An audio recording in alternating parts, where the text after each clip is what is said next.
Welcome to the Familyguide podcast presented by Movieguide. I'm Jeremy Carroll, joined by CEO of Movieguide, Robbie Bear. And today we're going to be talking about New Year's resolutions, goals set for the year, and a few controversial topics, so stick around.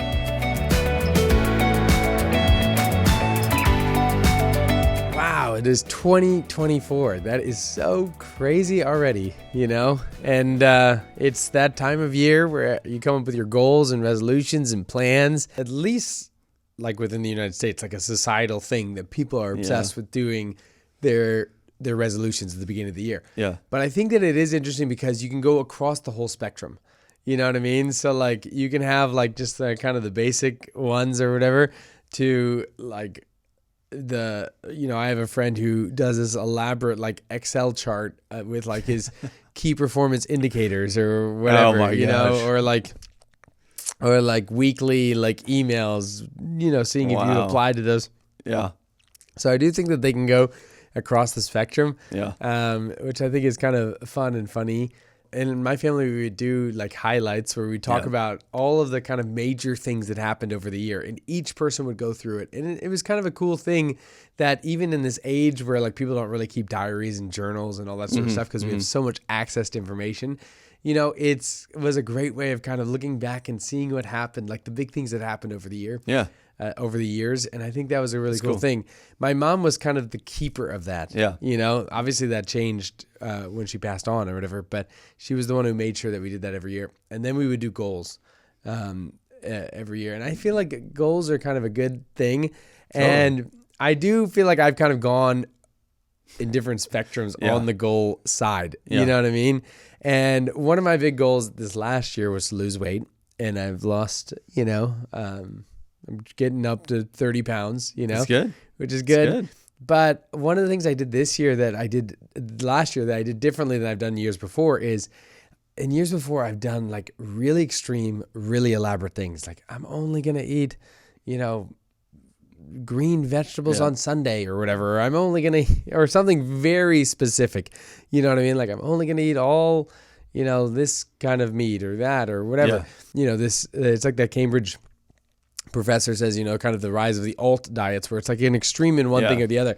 And this time I was just like, hey, you know what? I'm just going to plan on eating less. You know what I mean? So like instead of eating like 5 plates of dinner, I'm going to eat 1 plate or whatever. Yeah. Or instead of 3 plates, you'd eat 1 plate. Yeah. And so I just made it very simple and easy for myself to execute every day. Yeah. And it made it a lot slower than when I did one of those alt diets. For sure. Do you know what I mean? But it feels so much more sustainable, even as things have gone up or down or it's holiday season or not. Yeah. It's just like I kind of went through the pain of shrinking my stomach a little bit in the process. And so I'm trying to do that same thing from a goals perspective this year, where to make it like less elaborate, because like in the past I've done like for exercise, I've done like, I'm going to do, this many push-ups, 3 days a week. And I'm going to do this many sit-ups. And I'm going to do this and that and this and that. And instead, like I've kind of changed like, hey, I just want to do 30 minutes, 3 days a week. You know what I mean? Of anything or whatever. Or actually my goal is, I think 5 days a week. But the thing is that like, I want to do, just like something. Simplify, and so I've simplified it a lot. And I think part of that is because of all the chaos. I mean, having 4 kids and running around and working and all that sort of stuff. And so it is big on like kind of setting the goals. And I think one of the big things that hit me, which you and I have talked a lot about, is that sermon about you can't build your foundation in the storm, and it's that whole idea of like, it's good to build these spiritual, like physical disciplines, but also like spiritual disciplines too, which like growing up, my dad had us every morning at 6 o'clock, on our knees. We prayed, we read the Bible, we'd go through the Bible in a year, every single year, and I think I have not been as good on the discipline side of that. You know what I mean? Like the prayer life has been, well and consistent, and, maybe the Bible life has been good, like, more intermittent or whatever. And I think that, I mean, I read it every day, but I just mean like with my family, right? You know what I mean? And everything like that. And I think that it's one of my goals this year too, is to like, hey, do it together as a family. Yeah. You know what I mean? Awesome. Like bring the Bible stuff together as a family. Yeah. And kind of laying those foundations for like when a storm, because like I figured Totally. like, hey, my dad, like every day he prayed, read the Bible, like, and he did that every day for maybe like an hour with the family.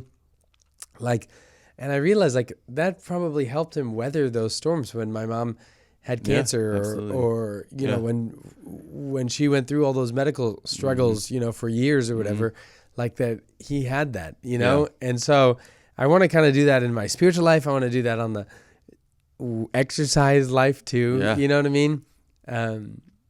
I've been thinking a lot on the exercise thing lately. And I wondered your thoughts on this, but like, I want to build like a foundation, you know, to do it better. You know, I've lived in London, I've lived in Hong Kong, and I've lived in other places where like you walk regularly. It's just part of life. And those are amazing because you do exercise naturally. You know what I mean? Because, you got to walk 8 miles a day or whatever. But, you know, we live in a suburban context where you drive everywhere now. I've been wondering how to incorporate exercise into my life, but also not like flip into the extreme, you know? Because I was talking to a guy who runs a medical company, and he was telling me about like just kind of this, like, I don't know if this is verified and this is the internet, so I'm sure commenters, you guys can tell me this is wrong, but he was saying like Tour de France athletes like on average live shorter life expectancies or things like that. And I think it was just like kind of the premise of like, hey, you can also overdo it. Yeah. I don't think I'm in threat of that currently, but Me neither.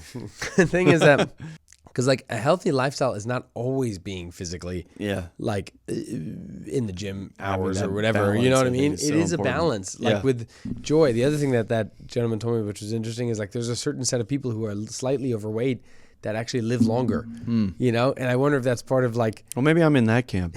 the joy. And I wonder if that's part of like, hey, that they're making it like part of their lives, like, doing some exercise, but like they also are having the joy of like, you know, community of life or whatever, and food purpose. And whatever. Yeah. So I don't know. So those are kind of my big... goal ideas, but I wondered what your thoughts, like, are you thinking about planning on like some goals for the year? Like, what are your thoughts on those kind of extremes on everything or whatever? I think I have similar goals actually, but the thing is, I think when you go extreme, you kind of starve your body of different things, especially on diets or something like that, because you need that balance of all the vitamins, minerals, proteins, all those things. So I think going extreme on that end can have really great short-term results, but I think a big thing I've learned too is that longevity of keeping the discipline on and staying on it instead of just getting smacked, you know, right straight up with all the pain of trying to do the ultimate workout in the first 2 weeks, and then you just burn out. And that's why you see like gyms and everything just like empty out in like March. Yeah. But I think that's a big part of it is finding that work life and exercise balance, because we've talked about how you want to exercise, but you don't want to take away from family time. You know, you don't want to be like out in the garage doing something and your family's like still there doing, you know, like you don't want to like break it up. Yeah. So finding like disciplined times to figure out when you can do some of these, like achieve these goals smartly, or, you know, using wisdom to figure out how to achieve these goals rather than just kicking down the door and making them happen. I think it's a big thing I'm going to try and work on this year too. It's more like optimizing time. I think that's a really even kind of like watching content, the and time like budgeting that. Kind of deal. Yeah. I think the other thing too in the mix of goals, which I've kind of learned over the years, is like it's valuable to like do life together. Do you know what I mean? Like I think it's like much harder to be able to do life alone. And like especially on the goal side. Yeah. You know what I mean? Like it's so much more helpful. Like I mean, obviously CrossFits became super popular all across America because they built a community where people did it together, you know what I mean? Or the Soul Cycles or whatever, you know? And I think that, I think that's kind of helpful from a goal perspective. And I've been thinking about that even from like a spiritual goal perspective of how, like, that's part of the reason of like, oh, I want to do stuff with my family or whatever, like to doing it together in community, you know? I think that's like kind of a big kick in the mix. Yeah. I think the other thing on like the extremes, which you were kind of bringing up, like of exercise, is we live, this is probably a controversial statement too, but like we live in the easiest age ever to exercise, because like in the past, like, I mean, we live in the best of times and the worst of times, as Two Tales of City says. Yep. In the past, like it used to be that like if you had to run, let's say 5 miles, all you had was your thoughts. You know what I mean? Like if you had to row for 30 minutes, if you had to plank, whatever, like nowadays I was talking to a guy who like it was telling me about like, oh, he planked for like 45 minutes or something. I was like, wow, that's insane. He's like, well, I was just watching a movie while I was doing it. And it's like, well, we have ways of like shutting off our brain in a way. And I've been wondering too about like the healthiness of that.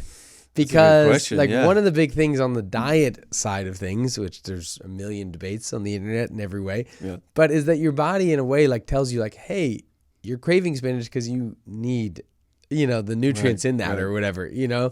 Like, and in a way, like your body is saying like, hey, you idiot, don't plank for 45 minutes because you're maybe not meant to do that. I don't know. I've been thinking about that too in the mix of it. Like, like we live in a way, like an age where like we can suppress pain like easier than any past like generation in a way, like we can entertain ourselves through any moment. And this actually reminds me of a time where like when I was younger, like early married, and I really wanted to fast, like just fast and pray. And so I forget how many days now, but I think it might have been like 4 days or something. And I was like, oh, I'm going to fast. I'm going to do it, because it's like a spiritual discipline and there's a lot of value to it. And I found value since, But the thing is that like it actually, I was like nervous, like, oh, is it going to be hard or not? But it was really easy because anytime, I didn't really have kids at the time. So like it was just my wife and I. And like whenever I was like hungry, I just watched something. Do you know what I mean? Like I just filled all of my time with something else. So it was no problem. Like it was not hard. I was actually shocked by how not hard it was. But I realized that I didn't end up doing any of the things I was supposed to do. Like pray and like read the Bible, because I was so focused on like, oh, can I make it that period of time, you know what I mean, fasting, that I missed out on like, oh my gosh. And like we live in an age that we can distract ourselves to the extreme. Totally. Do you know what I mean? And so I don't know, I wonder, like there's such a fine line of like doing hard things because it's good for you, and doing hard things just because you want to do hard things. And so like, I'm not, this is something I'm wrestling with, so I'm not sure. It's not like I'm saying like, oh, you're only truly exercising if you don't watch any content while you exercise, or you don't listen to any music while you run.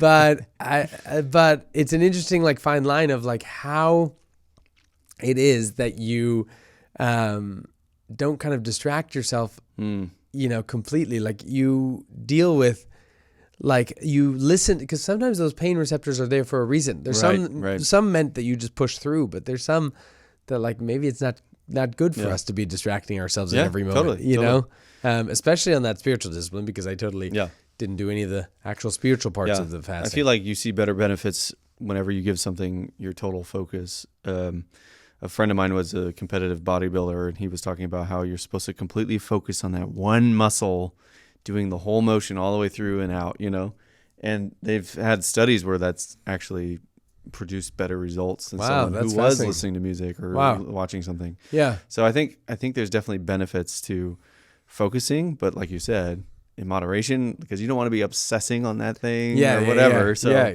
think it's life is balance, It's like the good book says. It's all things in moderation. All things in moderation, and I think that's kind of I feel like that's the hard thing about life, and I think that's one of the hardest things of our time. Yeah, I think for all of human history, like people have tried to like kind of tame themselves and like master themselves, you know what I mean, and not be extremists. But the thing is that like if you lived in the Middle Ages and you were a subsistence farmer, it's not like you were. It was rare for someone to be a glutton or things like that. Do you know what I mean? But it's like we live in an age now where it's like, oh my gosh, like you can get so much food like in the United States, like quite easily. You know what I mean? Like you can get unlimited content or leisure or like there's so many things. And really like and all those things are constantly vying for your attention. Right. And that is part of like the Christian life. Yeah. You know? And I think I don't know. I think those are important to think about as you do your goals, you know? Like, I don't know. It was interesting because this is kind of riffing off of this topic, but I was talking to my brother who is, you know, he lives overseas. He's a missionary, really brilliant dude, you know, speaks multiple languages and just like well thought about the Bible. And he was mentioning like one of the points of like how, you know, he takes something in Levitical laws or something about how you should take like 10% on leisure. Or something like you should take a percentage. I don't know the exact percentage, so don't. Nobody who's listening like drill me about it. But like, there's a percentage of like you should take on leisure, and I think that is another interesting thing because like the goals mindset. I think I don't know globally if that is true, but in the U.S. like it's a very big thing. Do you know what I mean? And like the goals mindset is another thing of like, hey, we are productive every moment. It's like my friend who has the Excel with, you know, key performance indicators in it or whatever. And it's like every moment is productive. Yeah. And I wonder too, like in part of it is like, yes, we want to amplify our spiritual discipline. We want to amplify our physical, we want to amplify our mental. We want to be better fathers, you know, like I want to be a better father to my kids. You want to be a better father to your kids, you know, like we want to be better, like husband. I want to be a better husband to my wife. Like all of these sort of things that are like positive things, you know, but there is like also a moment for leisure. And I think that is interesting. And I don't know. I just thinking about it, it's like there's something that's hard about that. Right. Do you know what I mean? Yeah. Because I don't know if it's like a cultural thing, growing up thing. I mean, my mom was a first generation immigrant.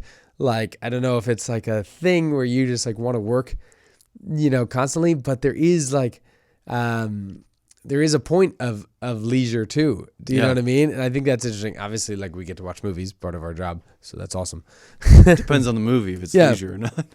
But I just mean like, I do think, I wonder if that's like a particular like societal thing, you know what I mean? And then the call of God that like, hey, it's okay to have leisure. Yeah. And then like how that's acceptable. Seventh day, rested. Sabbath. Sabbath day. And like, what is like for example, like you and I, like we grew up in the video game generation, you know what I mean? Where like a lot of dudes grew up playing video games or whatever, you know? And it's like, for my wife and, you know, a lot of people they hate the idea of video games. They just think it's like the worst, you know what I mean? And, it's interesting about that. Like if that like fits in the context on the leisure side, you know what I mean? You know? Well, I think it's kind of funny with video games in particular is they kind of give you that sense of accomplishment or productivity in a way. Yes, they do. 100%. So it's almost like you're using your leisure to keep attaining that pleasure of of work. Yeah. Yeah, you're right. It's interesting. It gives you all the same kind of like pleasure of like doing a job well done. Yeah. You know what I mean? And a lot of them have like the heroic in there, like you're saving the world, so it feels meaningful. Like there's a lot in there, which I get. Like, you know, people could say it might be like a twisting of like what a false sense, what you're supposed to do from a Dominion perspective or whatever. I don't know, but like I think that in a way too, like there is an element for leisure. The other thing that I think is hard on the video game side, particularly, is even when you watch a show or something or movie, which can be amazing, you still understand the context of time. True. I think the one thing that's very interesting on the video game side is you lose all context of time. Yeah, it is able to remove time. And maybe it is because you feel so productive. It's like when you're working and you're in the zone and you just totally like look up and you've just worked your whole day or something.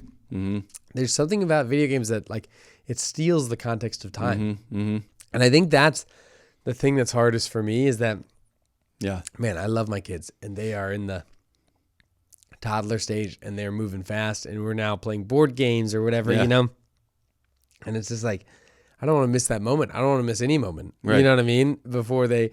My oldest, like, man, 10 years, he's out. You know what I mean? Like he's out in the world, you know, doing college or whatever, you know? And it's just like, wow, like I don't want to miss those moments. Yeah. But it is interesting because I feel like they are particularly like you could watch something for like 10 minutes, 15 minutes. It's very hard, I think, to play a game for like 10 minutes, 15 minutes. Yeah. Do you know what I mean? In Yeah. the context, it's like once you play it, it's like, it's hard. roped I don't know. in. I think that's interesting from a goal perspective because I do want to have set aside leisure moments. And I do think that video games are fun and like there's a value to them. I believe there is a deep value to them. All the wives or anyone listening can disagree, as my wife does many times. But I think there is like a value to them, but it's hard. It's hard. I think it is hard to slow down and have true leisure time. I think it actually is hard. Like even if you pick up a book, Yeah. you think I got to read these chapters. I got to get a certain amount done, or like it's just like everything is like almost has a barometer of like what's successful in that time. Like, Yes, you're right. oh, did I leisure enough? Or like, Yeah. was the vacation restful enough? Yeah. It's like, I don't know. It's interesting. Yeah. I think it's also a matter of being content with what you've got in a way too, and not feeling like you need to be achieving the next thing. Yeah, that's a great point. During your leisure time, it's difficult. It's a difficult thing, and I think that takes discipline. Even just to be leisure time, it takes discipline. You know, like it's weird to say, but I remember when I lived in Europe and traveled around a little bit, but the Europeans would always make fun of Americans for even how we travel, in the sense that like, hey, we'll get somewhere and we're doing something at 8 a.m. going to and we're doing Disneyland. something at 9 a.m. and we're doing something like this. Yeah. Like we're doing every like thing as opposed to like, oh, just kind of walking around and enjoying the place. Like we're maximizing our moment. oh my goodness. And I wonder, There's a family that we know who would go to Disneyland. They would take their big cart, like the wheelbarrow thing, or the and they would line the bottom with frozen water bottles. Okay. So that they would have the optimum amount of water, cold water, by about noon time for lunch. Okay. So the kids would sit on the water bottles as they're going around doing all the things. Yeah. Then at lunchtime, boom, the water's ready. Everything's still cold. Yeah. They finish that off, throw it in the trash, move on to the next thing. Yeah. And it's just like Everything had been maximized. Yes. Yeah. Every moment, And Well, for the price, you kind of have to do that with these theme I parks. mean, with Disneyland, you literally have to. You have You're to never do that, going to get be your able to money's go worth. back and. But I mean, I know that they've changed a lot of the rides now and everything. But yeah. So who knows about those notes? Not an endorsement on Disneyland, but But yeah, the thing is that okay, but again, like plans are valuable. Yeah. Goals are valuable. Yeah. There's a value because it's putting a hope in the future. You know what I mean? It's saying like, hey, you want to make a long-term impact difference. Yeah. And I think you were saying something really interesting the other day, kind of about like the Christian. Well, it's controversial. Yeah, right? go for it. Do it. It's controversial, but I mean, kind of depending on your view on your eschatology, there's Christian groups that are kind of like, well, it's going to end all anyway, so why, continue to build the kingdom, right? Right. That's Jesus' job. Right. But like, I think that misses out on a huge portion of like your faith walk. Right.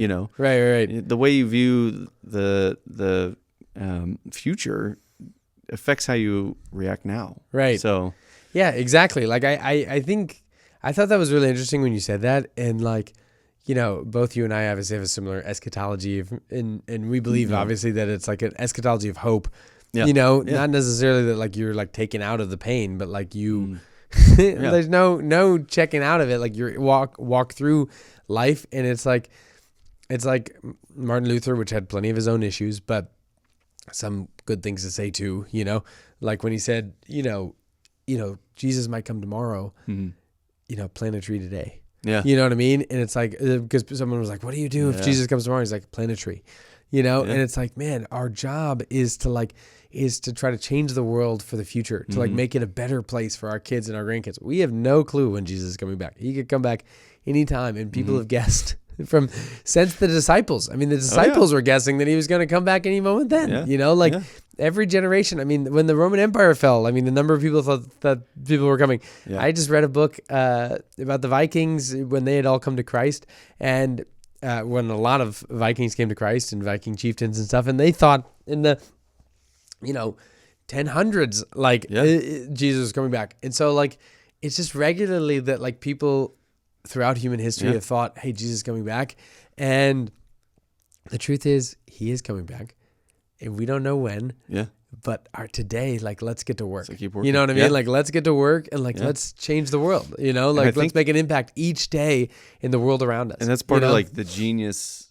Of course, God is a genius, obviously. Yeah. Jesus is genius. But like, that's the genius of not telling us when. Yeah. Because you're always going to be diligent because it could be any moment. Yeah. You know? Yeah. Rather than like, oh, I need to sit back, relax. It could be whenever. Who cares? Yeah. You know? Yeah. And God doesn't ask us to check out. Yeah. He asked us to check in. And if he told us right when the moment would be, like, everyone would be doing whatever because, oh, look, we got another 100 years. You know, it would be crazy. Yeah. Yeah. And then the last moment, everyone has to jump on just board. Party. Yeah. No, I think that So I think he asked us to check in. I think he asked us to just like to make a difference each day, like to bring more people to the kingdom, like help more people like into eternity, you know? And so like, I think there's a deep value to goals, you know? I think that obviously you can go extreme on any side, but I think there is a value to, hey, let's plan it for tomorrow. Let's have a hope that there's a future. Yeah. You know what I mean? And like the thing is that if Jesus comes back, good. I mean, I love that book from Tim Keller about every good endeavor, which I know now he's controversial for some reason, but he had some great, great books and like, just like, hey, what you do here is like not a waste. It's something that like you can use for all eternity, you know? And so like, it's like our plan, our strategy, our doing those sort of things are good. And so, yes, I'm working on goals. All of my kids are excited about it now. I'm trying to carry on that tradition of my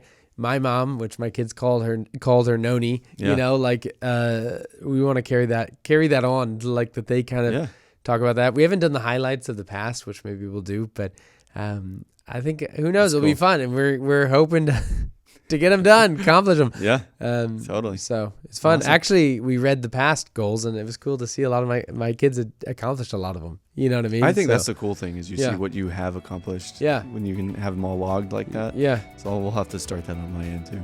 Yeah. Thank you so much for listening to the Movie Guide podcast. Please follow us or subscribe on whatever platform you are listening to this on. And make sure that you comment below with any questions or ideas that you have. We love your feedback. We are supported by people like you, so consider going to movieguide.org and donating if you like this content. Thank you so much, and look forward to seeing you next time. If you enjoy videos that follow your values like ours and you want to help us continue, go to movieguide.org/donate because we're actually a nonprofit. You may not know that, but we're working in Hollywood every day to help families have more choices that follows their values. And also subscribe right now.